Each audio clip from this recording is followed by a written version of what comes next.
Hey everyone, designers by Fahid. আজকে আমি আপনাদের সাথে আছি ফাহিদ।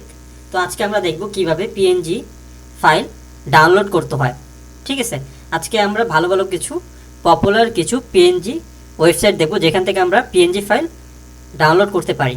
ঠিক আছে, তো আমি লিখব PNG উইং, পিএনজি উইং। ঠিক আছে, পিএনজি উইংয়ে চলে আসলাম আমরা। এই প্রথম ওয়েবসাইটটাই এই ধরনের একটা লোগো থাকবে, আমরা ক্লিক করে দিব। এইখানে যখন চলে আসবো এখান থেকে আমরা যে কোনো কিছু লিখতে পারি, ফেসবুক লিখতে পারি, আমরা ফেসবুক লিখে দিয়েছি। এই যে আমরা পিএনজি ট্রিতে, পিএনজি উইংয়ে, ঠিক আছে, পিএনজি উইংয়ে আমরা যত ধরনের পিক দেখব, যত কিছুই আমরা সার্চ দিই না কেন, যে কোনো কিছুই আমরা সার্চ দিই না কেন, সবগুলো পিএনজি ফাইল আসবে।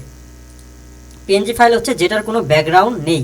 ঠিক আছে, এই জায়গাটা, ঠিক আছে, এই ওয়ার্ক পেজটাই শুধু এটার ব্যাকগ্রাউন্ড, আদারওয়াইজ কোনো ব্যাকগ্রাউন্ড নেই।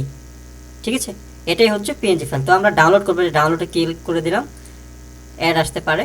তো এই যে ডাউনলোডে ক্লিক করলে এখানে আসবে ক্লিক অ্যালফাবেট অ্যান্ড অর্ডার। এখান থেকে যে এগুলো সিলেক্ট করে দিতে, এখানে কি আছে সিলেক্ট করে দিব, @K63।